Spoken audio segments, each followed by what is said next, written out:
Hello မင်္ဂလာပါခင်ဗျ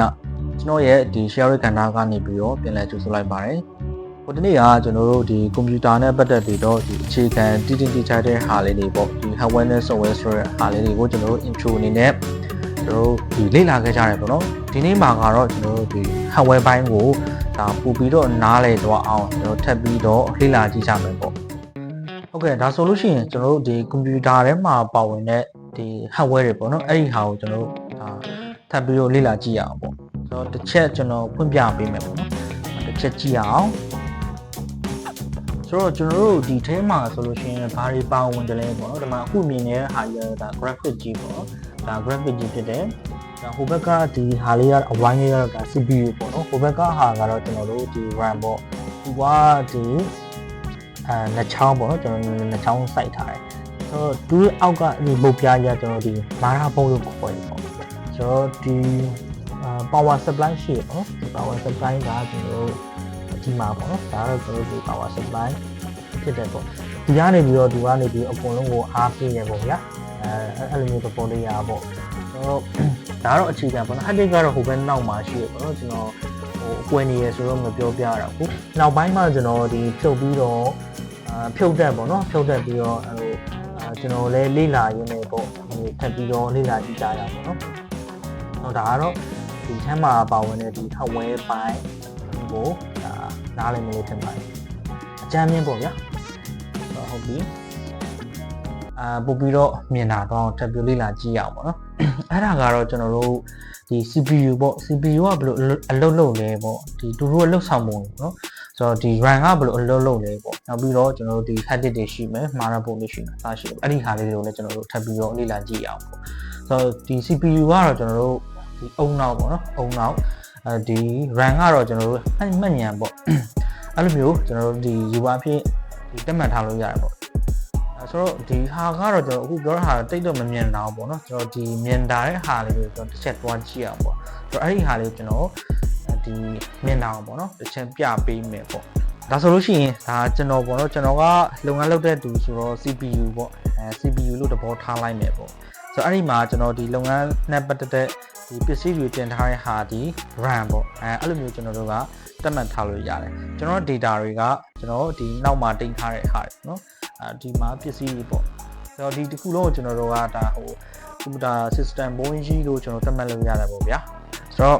graphic ကတော့ဒီကြည်လင်ပြတ်သားမှုပေါ့ကြည်လင်ပြတ်သားမှုပေါ့နော်ကျွန်တော်ဒီမြင်အောင်ပြောမယ်ဆိုရင်ကျွန်တော်ဒီမှာဒီရုံးခန်းဆိုလို့ရှိရင်ကျွန်တော်နည်းနည်းတက်ကြီးမလန်းပေါ့နော်ဒါတက်ကြီးလန်းတဲ့လန်းလေးသူကဒီ graphic အားကောင်းလေးဆိုပြီးဒီရုပ်ကြည်လင်ပြတ်သားမှုသူကဦးစားပေးတယ်။ကျွန်တော်ဒီ game တွေပါတယ်ဆိုတဲ့အခါမှာတွေ့ရမှာကျွန်တော်ဒီ graphic ကောင်းလေး game ရဲ့ကြည်လင်ပြတ်သားမှုကအားကောင်းလေးပေါ့နော်အဲ့လိုမျိုးကျွန်တော်တတ်မှတ်ထားလို့ရတယ်ပေါ့။ဒါတော့ကျွန်တော်ဒီ graphic ပေါ့နော်ဆိုတော့နောက်တစ်ခုကကျွန်တော်ဒီ motherboard ကတော့ကျွန်တော်အခုဒါအောက်မှာပေါ့နော်ကျွန်တော်ဒါအပုတ်ပြားကြီးပေါ့ဒါ motherboard အဲ့ဒီပုံမှာကျွန်တော်ဒီ CPU ရှိရဲကျွန်တော်အလုပ်လုပ်တယ်ပေါ့နော်ကျွန်တော်အလုပ်လုပ်တယ် CPU ရှိရဲကျွန်တော်အလုပ်လုပ်တဲ့ခုံဒီ RAM ရှိရဲနောက်ပြီးတော့ကျွန်တော် data သိမ်းတဲ့ hard disk တွေရှိရဲဆိုတော့နောက်တစ်ခုကျွန်တော်တို့ထပ်ပြီးတော့မြင်တာအောင်ပြန်ရှင်းပြပေးမယ်ပေါ့နော်အဲ့ဒီမှာဆိုလို့ရှိရင်ကျွန်တော်ဒီ software တွေကိုကျွန်တော်ဖွင့်ထားတယ်ပေါ့။ software တွေဖွင့်ထားတဲ့အခါမှာကျွန်တော်တို့ဒီထားပါတော့ကျွန်တော် Photoshop တွေဖွင့်တယ်ပေါ့နော်ဒီ Photoshop တွေဖွင့်တယ်ပြီးတော့ဒ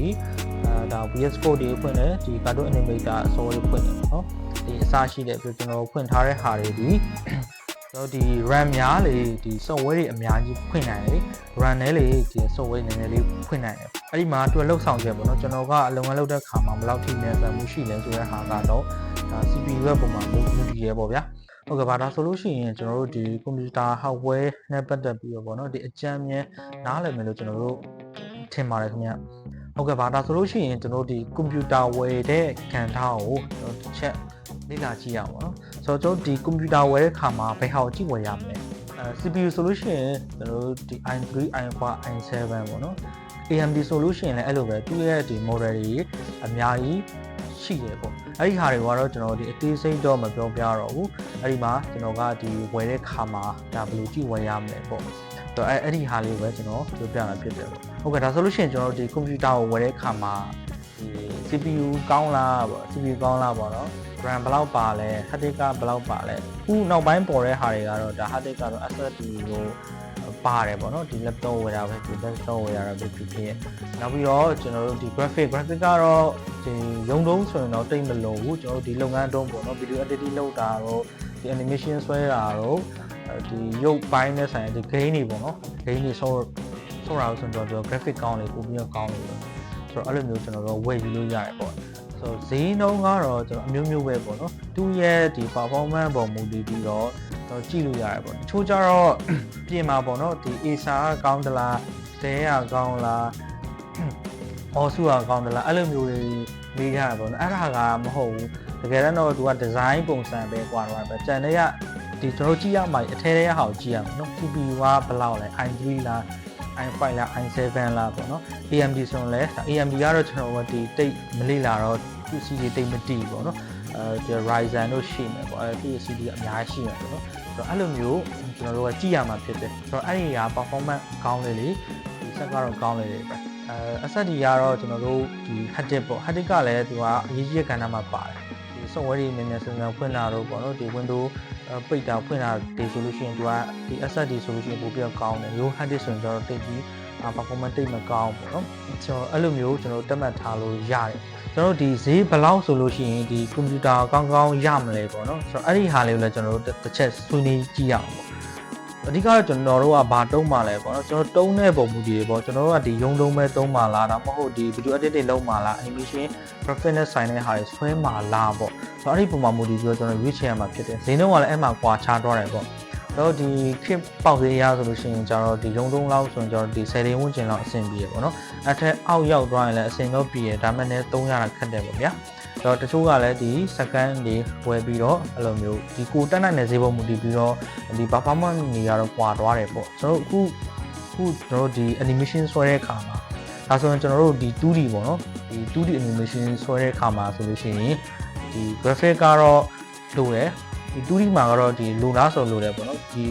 3D လောက်မလို 3D မှာဆိုလို့ရှိရင်ကျွန်တော်တို့ဒီသူကဒီ runner ချတဲ့အခါပေါ့နော် runner ချတဲ့အခါမှာသူကအရေးကြီးတယ်လိုအပ်တယ်ပေါ့နော်ဒီ 3D ကတော့ graphic များလေပူကောင်းလေပဲနောက်ပိုင်းထွက်တဲ့ RDA တို့ပေါ့နော်အဲ့ဒီဟာတွေဆိုရင်တော်တော်လေး performance ကောင်းတယ်ရုပ်ထွက်လည်းကောင်းတယ်ပေါ့ကျွန်တော်တို့ဒီ graphic ဈေးနှုန်းကတော့အမျိုးမျိုးပဲပေါ့graphic ကောင်းလေဈေးနှုန်းများလေပေါ့နော်ဒါကတော့ဘာမှပြောချင်ရတော့မရှိဘူးဆိုတော့ဒီ animation ဆွဲမယ်ဆိုလို့ရှိရင်ကျွန်တော်တို့30ဝန်းကျင်လောက်သုံးရမယ်ပေါ့နော်အဲ့ဒီကျကောင်းလေကွန်ပျူတာကတော့ဒီဈေးများလေပိုကောင်းလေပဲပေါ့ဗျာအဲ့ဒီမှာဒါကိုယ့်ရဲ့အခြေအနေနဲ့ပြန်ပြီးချိန်ရတယ်ပေါ့ဆိုတော့အဲ့ဒါကိုကျွန်တော်အစမ်းပြပြရဖြစ်ပါတယ်ဒီရုံလို့ဆိုလို့ရှိရင်ကျွန်တော်10တိန်ဝန်းကျင်လောက်အဆင်ပြေရဲ့ဒီအောက်ရောက်သွားရင်လည်းအဆင်တော့ပြေဒါမှမဟုတ်လည်း300တာတချို့ဟာလေးဆိုအဆင်မပြေမှုတွေရှိတယ်ပေါ့နော်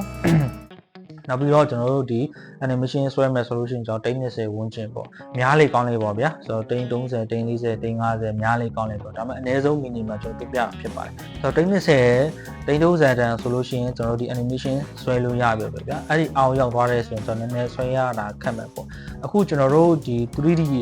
sorry ကျွန်တော်တို့အခုဒီ 2D animation ပေါ့ဒါအခုကျွန်တော်လုပ်နေတဲ့ကျွန်တော်ပြင်ဆက်နေတယ်ပေါ့နော်ဒီ cartoon လေးတွေကိုဖန်တီးမယ်ဆိုရင်ကျတော့ဒီ15ရင်းနဲ့စကန်လေးတွေရှိတယ်ပေါ့နော်အဲ့ဒီဟာလေးတွေကိုကျွန်တော်တို့ဝယ်ပြီးတော့ training တွေနဲ့ဆင်းလို့ရတယ်ပေါ့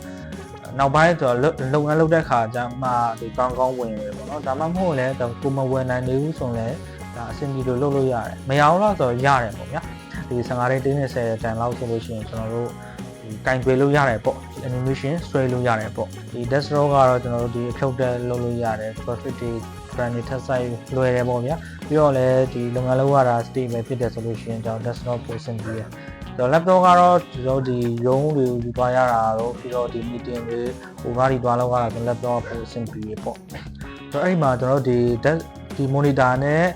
့ဒီ laptop ပေါ့နော်အဲ့ဒီနှစ်ခုချိတ်ဆက်တဲ့ဟာလေးတစ်ချက်ကြည့်အောင်ပေါ့နော်လမ်းကြောင်ရင်းနဲ့ပေါ့ဆိုတော့ဒီမှာဆိုလို့ရှိရင်ကျွန်တော်တို့ဒီ laptop ပေါ့နော်ဒါဆိုရင် laptop ပေါ့ဒါဆိုလို့ရှိရင် monitor ဒီကဒီညအဖြစ်အခုနောက်ပိုင်းဆင်နေရတာဒီလိုပဲဆင်ကြတယ်ဘာလို့ဆိုတော့ဒီမီးအနေထားအကြောင်းပေါ့နော်ဒီမီးကလည်းတိတ်မမှန်တော့ဒီကျွန်တော်တို့ဒီ laptop ဝယ်လိုက်တယ်ဝယ်ပြီးတော့ကျွန်တော်တို့ဒီ desktop ကိုဒါမြင်ကွင်းကျအောင်ပေါ့နော်အဲ့လိုဝယ်လိုက်တယ်ပေါ့ဆိုတော့ဒီ laptop ကလည်းဒါသွား သွားရလာရတင်တဲ့တက်ရတော့ဆိုရင်ဒါဖြုတ်ပြီးတင်သွားလိုက်ရုံပဲပေါ့နော်အိမ်မှာတုံးကျင်နေဆိုရင်ဒါဒီဟာလေးနဲ့ဒီ HDMI ကြိုးလေးရှိရပေါ့နော်ဒီဟာလေးနဲ့ကျွန်တော်တို့ကောက်ပြီးတော့ join ပြီးတော့ထိုးလိုက်ရပြီပေါ့တော့ဒါကတော့ကျွန်တော်တို့ဒီ laptop နဲ့ဒီ monitor နဲ့ join ထားတဲ့ပုံစံပေါ့ဒါလေးကိုဒီပုံစံလေးကိုကတော့ကျွန်တော်သဘောကျတယ်လုပ်ပြီးမှလည်းအားထားကြနာကျင်တော့ရှိရပါဗျာဆိုတော့အားထားချက်ကတော့အဲ့လိုမျိုးပေါ့သူတင်ထောက်လို့ရတယ်ပြီးတော့လည်းခောက်သိမ်းလို့လည်းရတယ်ပေါ့နော်ဒီနေရာရွှေ့ရတော့ဘောဆိုရင်လည်းအဆင်ပြေပေါ့ဗျာအဲ့လိုမျိုးပေါ့ desktop အားနေချက်ကတော့ဒီအားနေချက်ကတော့ဒီ desktop လို့အဲ့လို performance အရင်ကြီးမကျန်းတာပေါ့အရင်မကျန်းတာဆိုတော့ဘယ်လိုပြောမလဲဒီ lower ကန်ရတဲ့ခါမှာဒီ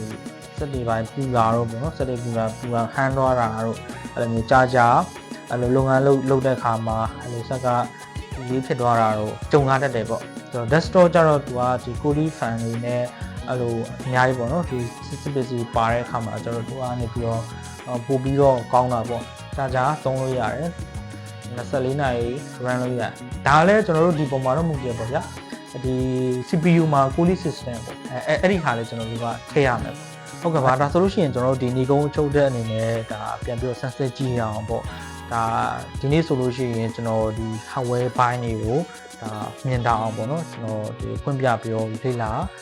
ကြည့်ကြရတယ်ပေါ့နောက်ပြီးတော့ကျွန်တော်တို့ဒီ computer ဝယ်တဲ့အခါမှာဒီဈေးနှုန်းတွေဘယ်ဟာကိုကြည့်ဝယ်ရမလဲ CPU ဘိုင်း graphic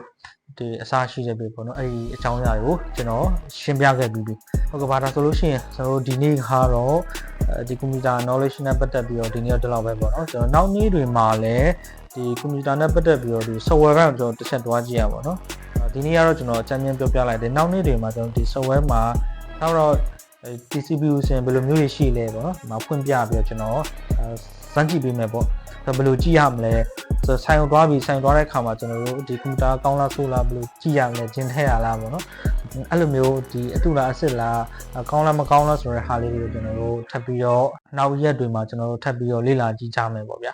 ဟုတ်ကဲ့ပါဒါဆိုလို့ရှိရင်ဒါကျွန်တော်ပြောပြတဲ့ဟာကိုဆက်ပြီးတော့ပေါ့နော်ပိုကောင်းတဲ့ solution တွေရှိတယ်ဆိုလို့ရှိရင်ဒါကျွန်တော်အပါဝင်တခြားသူတွေတော့ဒါကြည့်လို့ရအောင်ပေါ့နော်ပြန်ပြီးလေ့လာလို့ရအောင်ကျွန်တော်ဒီ comment မှာရေးထားပြီးလို့ရပါတယ်ခင်ဗျာ